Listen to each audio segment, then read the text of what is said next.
Түмэн жилийн өнгөрснөөс мянган жилийн ирээдүйг одоо байгуулдаг. Монгол номчийн судар. Сайн бацхан уу? Судрын клубийн номын хураангуй болонга эрүүлэнхийн хүслээр эхэлж байна. Монгол номчийн судар бол миний амьдралдаа анх удаа уншсан эрүүл мэнд болон номчийн ухааны тухай ойлголтыг бичсэн ном байсан. Магадгүй 10 жилийн сургачигээс тооцов шүү дээ. Нилийн зузаан учраас анхаарад би номыг яг уншиж дуусах болов гэсэн бодол төрсөн. Гэхдээ нэг ихлүүлсэн байхад үнэхээр сонирхолтой бас маш өгөөжтэй. Олиг болсон элэг бөөр гэд эргэтэн тогтолцооны тухай бичээгүйч би л эндээс эрүүлэнхийн талаар мэдүүл зохихын үндсэн ойлголттой болж чадсан. Мөн хүний биеийг дотогч задлан судлал яг л их дэлхий сонсор огторгуйлууга нэгэн ижил бүтцтэй болохыг мэдэж бүр гайхан биширсэн. Миний хувьд энэ номонд гардаг 7 хүртний дасгалыг хийгээд нурууны хөндөрөөсөө салж чадсан төвхтэй. Ингээд ном руугаа оръё. Хүмүүн нь хорогдох биетэйч мөхөш үгүй мөрийг бүтээж олно. Юун түрүү номын зохиогчдын талаар дурдхан зүйтэй ах. Энэхүү номыг онгод тэнгэр буюу олон зууны тэртет амьдарч агаад өгснийхээ дараа амьд ахуй насандаа хийсэн үлээрээ дэнслэгдэн сүнсний төрөл ахиж онгод болон тэнгэрт дэвсэн дээд сүнснүүд эргэн ирж үр удамдаа бууж өөрийн сурсан мэдснээ энэ замбын хүмүүст хүргэхээр улаач бүүнэр болон өнөө цагийн ангаах ухааны доктор профессор хүмүүстэй хамтран тэдгэр хүмүүсээр дамжуулан хэлж өгч бүтээсэн ийм онцлогтой ном юм. Онгодын айлдраар бүтсэн учраас судар хэмээн хүндэтгэн нэрлсэн. Тиймээс цаашдаа судар гэдээ дуудаад явжээ. Монгол номчийн судрыг толгойлон буулгасан онгод нь Монголын нус тавчааны 5 дугаар бүлэг 149-р дэсэд дуртагддаг Ширгээ төвгөн гэж түүхэн хүн юм. Одоогоос 800 гаруй жилийн өмнө буюу Чингис хааныг их Монгол улсаа байгуулах үед амьдарч байсан тухайн үедээ маш алдартай домч хүн байсан энэ хүний тухай Нанхиад номчийн судар бичгүүд дээр Байчин, Сахалтын орноор л Байхан, Христийн орны судар номууд дээр Пай хэмээн тэмдэглэгдэн үлдсэн байдаг юм байна. Ингээд Ширгээ төвгөн буюу их бие онгодын өөрийн түүхээс айлдсан хэсгийг судраас тавч уншиж өгье. Их бие домч онгод. Бибээр өөрийн түүхийг мэдүүлье. Амьд алдат насандаа 4 хавартаагаас 97 хавартай болтол Илаар болох эрдэнэд шамдахдаа 4 зүг 8 завхистын 58 хариу утга гаргалтнаар аялан тус тусад тохиох өвчин зовлонтой тулгарч таньж мэдсээр эрдэм чадлыг олж ангаах судраас ирчиж өв уламжлалаас ухаан суралцсан түүхтэй. Миний өөрийн амьд ахуйд материалсан ном нэгэхэн ч үгүй. Бибээр бичиг үсэг талдаа битүү. Гэвч тайлан хэлэх, ухуулах талдаа домчийн ухаанд 581 шадар хүнийг зэгчээ. Өөрийн аварсан хүний тоогоо мартжээ. 4 хавартаагаас 97 хавар буюу 93 жилийн хугацаанд бие болоод сэтгэлээр ангаас хүмүүн наран цэцэрэг мэт олон. Харин аварч чадаагүй гимшин явсны 560 тохиол байна. Тэнд миний оюун ухаан, бит чадал, урдуй утасныг эмгэж хүлээдэг. Намайг бага ахуйд асрагч маань дайны самуун цагаарлагдан бибээр хээр хөксөр хаягдсан байхад отож эмгэн олж авч өсгсөн мөлий. Өөрийн эцэг эхийн дүрс үсийг мэдэнгүй. Иймээс би олцсон цагаас тэр эмгэнийг даган эрдэм номд өөрийн биеийг зориулсан. Бага насндаа дайны өмнөр төрсэн эцэг эхээсээ төөрч домч эмгийн даган хонхтон отогт өсөхдөө домчийн ухаанд суралцсан энэ хүний сонирхолтой түүхийг өрг тунхаг тамах судраас дэлгэрэнгүй унших боломжтой. Чухам яагаад ийм болон хариулсаар явах болсон шалтгаан болон өөрийн хоёр хөвгөн болох Алаг Наяанаараа Чингис хаанд дагуулах болсон түүхээ тодорхой өгүүлсэн байгаа. Мөн энэ судрыг бүтээлцсэн бас нэгэн онгод бол бүр эрт цагт буюу Бүртээ Чингис дээд эцгийн хүү Батаачихны 3 дугаар хөвгөн Их Байрат гэдэг хүний гэргий байсан хөгсөн нэмгэн онгод юм. Номчийн ухааныг сонирхон суралцсан мөн 90 наснда 40 хэдтэй юм шиг залуу харагддаг байсан талаараа өгүүлсэн сонирхолтой түүх нь мөн судар дээр бичигдсэн байгаа. Нэг эс ирүүл бол нэг ертөнц ирүүл. Судрын үндсэн агуулгаараа орцгоё. Судар 12 бүлэгтэй 800 орчим хуудастай анх 2016 онд хэвлэгдсэн ба түүнээс хойш 3 дахь удаан хэвлэлтэнд ороод явж байна. Энэ сударт тал бүрийн бүр маш их мэдээлэл багтсан тул энэ хураангуйгаар мэдүүл зохихын үндсэн хідэн утга болон шууд амьдралдаа хэрэгжүүлэх боломжтой зарим нэг чухал мэдээллийг хүргэхээр бэлдсэн. За сударт өгүүлснээр эртнээс улбаатай домчийн суур 3 ангаах ухааны төлөөлөл байдаг ба үүнд цус бэлчрийн урсгалыг судалсан шар хөхмөрний ардуудаас гаруулт ангаах ухаан, эргэтэн тогтолцоо холбоос талаас нь судалсан баг тэнгис хаваар нутаглах түрэг гаруултны ангаах ухаан, сүнслэг талаас нь судалсан Алтай хангаад нутаглах Монгол гаруултны ангаах ухаан орох юм байна. За Монгол гаруулт домчийн ангаах ухаанд махан бие, сэтгэл бие, сүнсэн бие гэсэн 3 биеийн тухай авч үзэх ба Энэ гурван бие нь гурвуулаа цогцоороо эрүүл байж тухайн хүнийг эрүүл гэж оншилт юм байна. За махан биеийг орчин цагийн шинжилгээ ухаан бол хангалттай судалсан. Харин сүүлийн жилүүдэд сэтгэл биеийг ихэд судалж байгаа.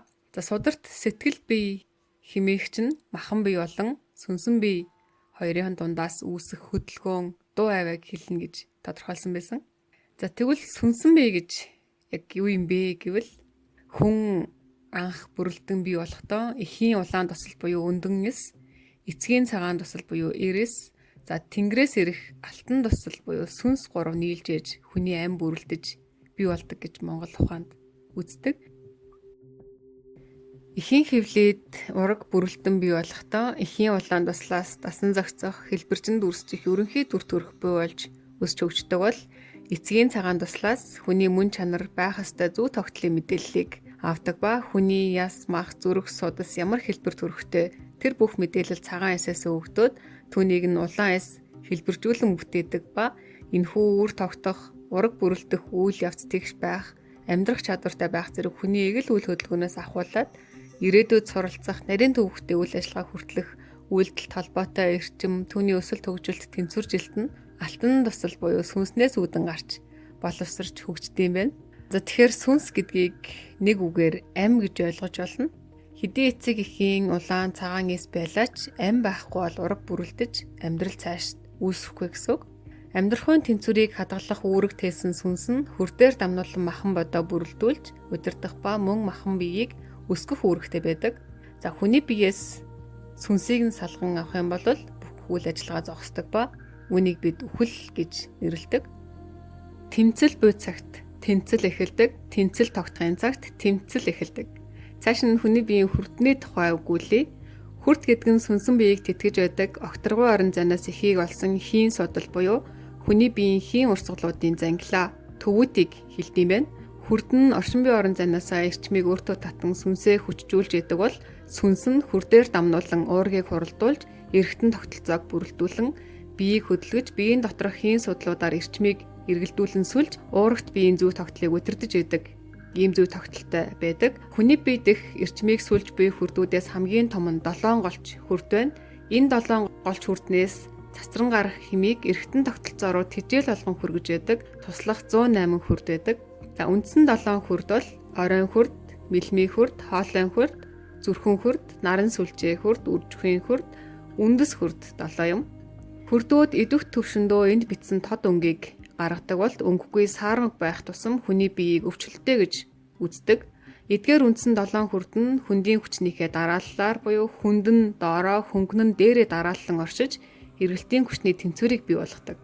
Мэдээж хүрд хөдөлгөөнтэй оршдог бөгөөд энэ үндсэн хөдөлгөөн нь нар зүй эргэх хөдөлгөөн буюу дэлгэрэх эргэлт гэж нэрлэдэг юм байна. Хүрднээс гарах хэм нь гэрэл болж хүний дотор орших бяцхан нар адил өөр өөрийн өнгөөр гэрэлтэн хүрээлэн буй орчин руу өөрийн хэмийг цацрааж яадаг. Альва амьд биетэн бүр дэлхий нар сар хүртэл хүрдэн тогтолцоотой өөр өөрийн хүрдний татах түлхэх хөдөлгөөнөөрөө таталцсан түлхэлцэж оршдог ба сүүн зам буюу тэнгэрийн заадсан нар буруу болон нар зөв эргэлттэй гариг иргэсийн хөдөлгөөнийг тогтворжуулж орчлын ертөнцийн төв тэнцвэржүүлэгч орон зай болж оршдог билээ. За хүний хүрд ярьж байгаад юун сүүн зам нар сар болоод явчихвта. Ямар ч тач та нарт энэ насар том үлэмж орших үед байх эргэлт тэнцвэр хөдөлгөөнүүд нь яг л хүний биеийн хүрдний хөдөлгөөнтэй адилхан байдгийг тайлбарлах гэдэг юм шүү. За цааш нь явъя. Мэдээж олон шалтгаанаас олж хүрд гэмтэн, хүрд гэмтэх буюу жигд бус эргэх, нар буруу эргэх зэрэгээс шалтгаалж сүнсэн бие болон махан бие хоёрын холбоо сүлэлдээ алдагдаж зөв хэм, зөв удирдлаггүй болсноор өвчлөл бий болох их үндэс үүсдэг юм байна. За сүнсэн биеийн өвчлөл нь махан бие болон сэтгэл бие бас давхар өвчлүүлж гэмтэж идэг. За хүнсний илүүдэл болон дутагдал, гадны нөлөөлөл буюу эд эрхтний гэмтэл хохирол зэргээс гадна эсийн буруу ургалт, биеийн дархлаа муудах, амьдрах чадваргүй ураг төрөх гэх мэтээс өвчлөлүүд үүсч бий болно. Монгол ангаах ухааны онолд хүн төрлөختөнд тохиолдож буй бүхэл өвчлөл нь дараах үндсэн 3 шалтгаанаас үүсдэг гэж үзсэн ба энэ нь удамшлын өвчин эмгэг, төрөх үеийн эмгэг, арчаагүй өвчин эмгэг гэж 3 ангилсан. Таны цус генээр удам угсаанаас дамжин ирсэн ямар нэг өвчин эмгэгүүд удамшлын өвчин эмгэг болно. Буруу тээх үйл явц болон төрх үеийн алдаа амьдагдлээс үүсч буй эмгэгүүд нь төрх үеийн эмгэгтэй хамаарна. За таны буруу дадал, буруу хэвшил, хорт зуршил буюу зөвхөн танаас хамаарч үүсэж байгаа өвчин эмгэгүүд нь арчаагүй өвчнөд хамаарах юм байна. Тэгэхээр орчин цагийн хүн төрөлхтөн бол энэ арчаагүй өвчнөд маш ихээр нэрвэгдсээр байгаа. За таны удам ухсанаас ирсэн ямар нэг өвчин эмгэг байхгүй, төрөх үедээ ээж чинь таныг эрүүл сарвал төрүүлсэн байхад та одоо ямар нэг өвчин эмгэг туссан байгаа бол тэр нь таны арчаагүй өвчин гэсэн үг юм биш үү. За энэ бүх өвчлөлд гэмтсэн хүрдийг таньж их сурвалжийг үгүй болгож засахгүй бол бүрэн ил аршихгүй гэсэн үг. Тэгэхээр монголчуудын сүнслэг ангаах ухаан нь уг шалтгааны алив зүйлийн учир зүйг гаргаж түүнээс бол болж домчийн засал үйл хийдэг учраас даацтай үр дүн сайтай байд юм байна. Эрт цагаас хүнийг домнох ухаан нь гагц хүний махан биеийн бүтцийг судлахаар хязгаарлагдахгүй, хүний махан биеийн бүтэц тэтгэгдэх хүчийг таних тулд бүхэл сав шим орчил бүтэх учрыг таньж мэдэх хэрэгтэй болдог юм байна. За хүний махан биеийн зүй тогтлыг таних тулд байгальтайгаа хэрхэн зохицон амьдарч байгааг нь тандах хэрэгтэй. Байгальтайгаа зөв зохицон амьдрах арга ухааныг монголчууд жамын дагуу оршин амьдрах гэж нэрлэдэг. Учир нь тухайн хүний яс бие махбод нь төрсэн газрын хэмээг өөртөө татаж тэр бүс нутагтаа дадаж дархлаадсан бие дүр төрхийг үүсгэдэг учраас тухайн газар орон уул ус ургамал модыг хамгаалж авах нь бидний үүрэг ба энэ нь цаашид бидний үр удам зөв хэмээг байглаасаа авч эрүүл өсч үржихийн үндэс олдог лээ.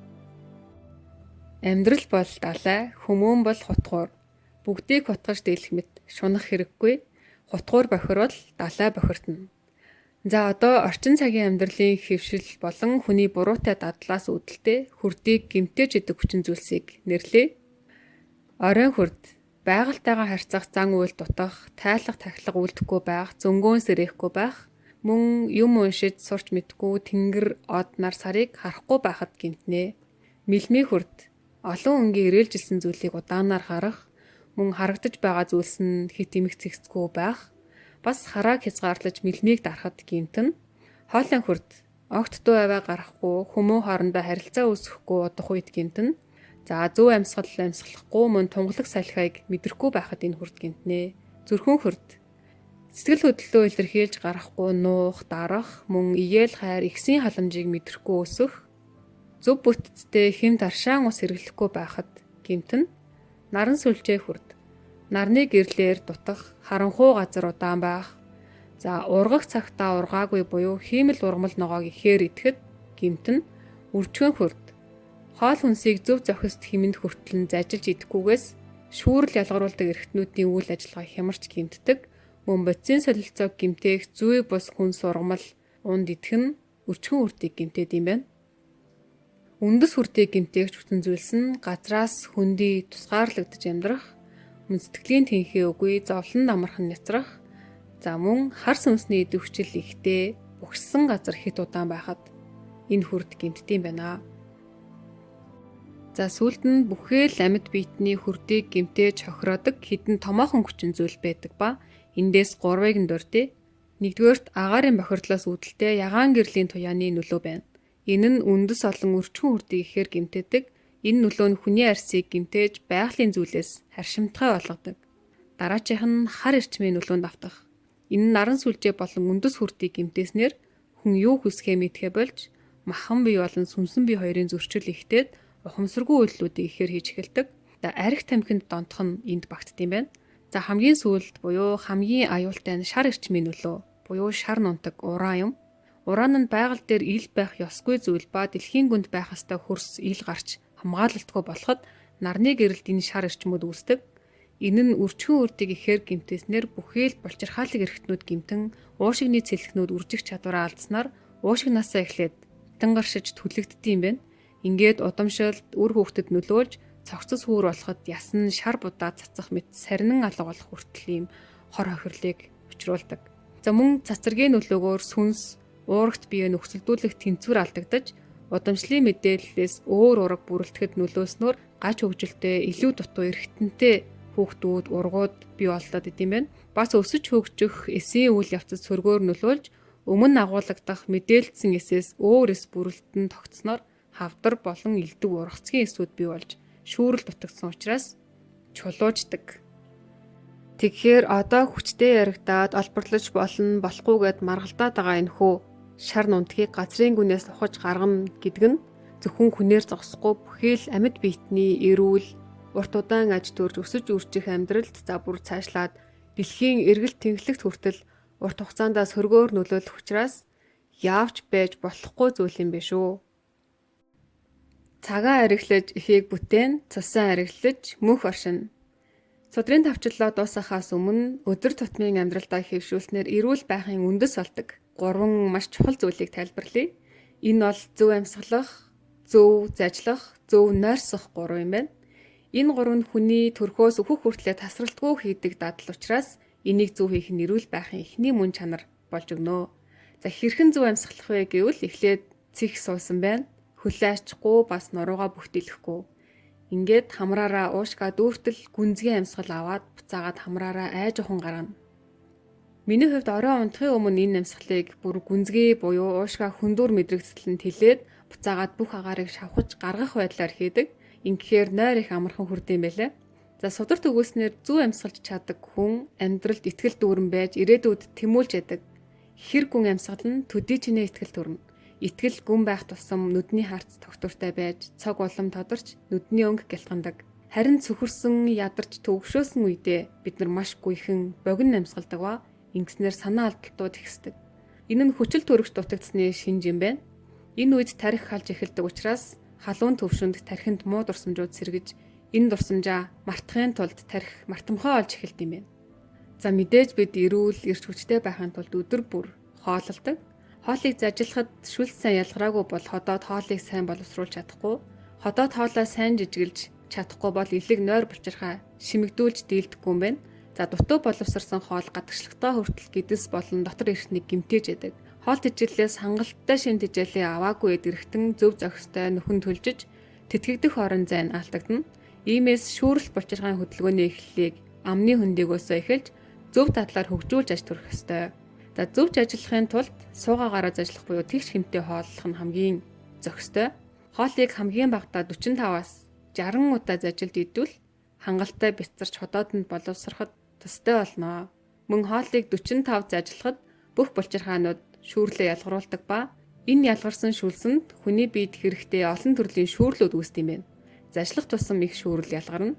За жишээ нь 45-аас дээш ажиллахад амны хөндийн урд байрлах шүлсний булчирхаагаас шүдийг бэхжүүлдэг шүлс ялгарч шүд хорхоотгоос сэргийлдэг. Хооллохын хамгийн чухал зүйл нь зажлахаас гадна зөвхөн хоолндоо анхаарлаа төвлөрүүлж идэх. Хоол идэхдээ битгий яар бас битгий дэлгэж ширт. За дээр үед монголчуудыг сайхан шүдтэй байсан гэж хүн болгон ярьдаг. Энийг цагаан эдээ их эзнээс болсон гэж тайлбарладаг ч яг үнэндээ зажлалтаас буюу хатуу аруул идэх үед шүлс ихээр ялгардаг учраас л шүд нь бат бөх бас цагаан байдаг гэсэн юм байна. Нууц нь цагаан эдээндээ биш ердөөл зажлалтандаа байж. За хэрхэн яаж зөв унтаж нойрсох юм бэ? Зөв унтаж амарна гэхээр мэдээж зөв цагтаа нойрсож гүн нойроо авах нь бол ойлгомжтой. За тэгвэл зөв зүгт толгоогоо чиглүүлж унтах талаар сударт бичсэн байсан.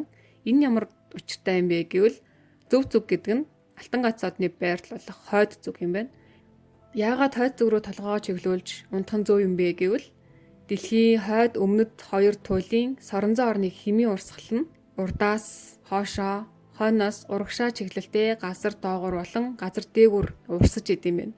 Тэгэхээр энэ урсгалын дагуу хэвтэж нойрсноор хүний соронзон хэмтэй зөв чигт болж өгдөг.